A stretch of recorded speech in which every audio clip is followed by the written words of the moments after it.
ہم یہ عزم کرتے ہیں انشاءاللہ کہ ہم اس گاؤں کی بحالی تک انشاءاللہ ان کے ساتھ رہیں گے. تو سمجھ صاحب ہیں، ان کی بیٹی کی بچی کی تصویر بھی شاید ہے، وہ بہت پیاری سی بچی، آپ دیکھ سکتے ہو اس کو. چھوٹے چھوٹے بچے، پردے دار خواتین پانی میں بہہ گئی ہیں. ہمارے لیے تو یہاں پر اپنے جذبات کو کنٹرول میں رکھنا بہت مشکل ہو رہا ہے. جن پہ گزری ہے ان کے کیا حالات ہوں. بسم اللہ الرحمن الرحیم. ہم اس گاؤں میں آئے ہیں. کیا نام ہے اس گاؤں کا؟ بے شونی. یہاں پر 81 افراد شہید ہوئے ہیں اس گاؤں میں، 81.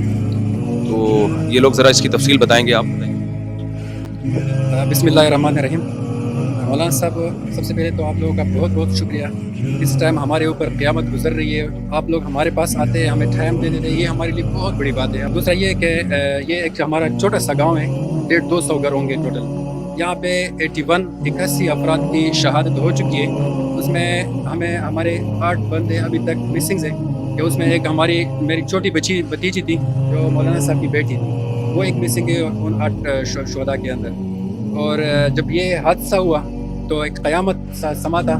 150-200 گھروں کے اندر اگر 81 افراد آپ کے شریک ہو جاتے ہیں تو بندہ محسوس کر سکتا ہے کہ تقریباً پورا گاؤں ہی چلا گیا. اور اس گاؤں کے اندر ہم جتنے بھی لوگ ہیں تو آپس میں رشتہ داری ہے، کوئی بھی ایسا ایک بندہ بھی نہیں ہے کہ وہ کوئی پرایا ہوں، سارے اپنے ہی بندے، اپنے ہی لوگ ہیں. اس میں میرا بھائی صاحبزادہ ظہور احمد، سب سے پہلے ان کی شہادت کی خبر پہنچی تھی پوری میڈیا میں، اور انہوں نے لوگوں کی زندگیاں بچاتے بچاتے اپنی زندگی دے دی. اور ان کا آخری جملہ ابھی تھوڑی دیر پہلے یہی تھا کہ میں جا رہا ہوں، آپ پانی کے قریب مت آنا. ان کا آخری جملہ یہی تھا.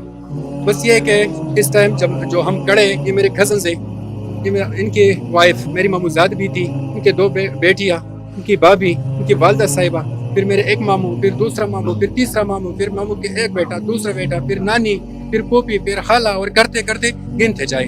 پھر ہمارے کزنز تو وہ ان کے 17، ایک اور خاندان ہے ہمارے ساتھ بالکل بھائیوں کی طرح ہم ہیں، تو ان کے 19، تو 42 بندے. تو ہم یہ ہے کہ بالکل ساتھ وہ 81 بندے جو وارثین ادھر ہی بیٹھے آپ کے ساتھ جس محفل میں ہم بیٹھے. اس ٹائم آپ 81 شہداء کے لواحقین کے درمیان موجود ہیں. تو اب یہ ہے کہ ان علاقوں کی بحالی کے لیے کیا کیا جائے. اس میں ہمیں بڑھ چڑھ کے ان کے ساتھ تعاون کرنا پڑے گا. اس میں پانی کی لائنیں ہیں، کیونکہ جو چشموں سے پانی آیا کرتا تھا وہ لائنیں ٹوٹ چکی ہیں. بجلی کی بحالی ہے، وہ پروجیکٹ انشاءاللہ ہم جا کے بھی تو ایک وزٹ تھا، دیکھنا تھا کہ ہوا کیا ہے. پاک فوج نے بھی بہت خدمات کی ہے یہاں پہ. آگے دور تک بہت سارے علاقے ہیں جہاں پہنچنا ممکن ہی نہیں ہے، پیدل 3-4 گھنٹوں کا راستہ ہے. تو ان تمام علاقوں کی بحالی تک انشاءاللہ ہم ان کے ساتھ رہیں گے اور ہم ان کے غم میں برابر کے شریک ہیں. المؤمنون کالجسد الواحد، مسلمان ایک جسم کی مانند ہیں. ایسا نہیں ہو سکتا کہ باڈی کے ایک حصے کو تکلیف ہو دوسرے حصہ راحت میں ہو.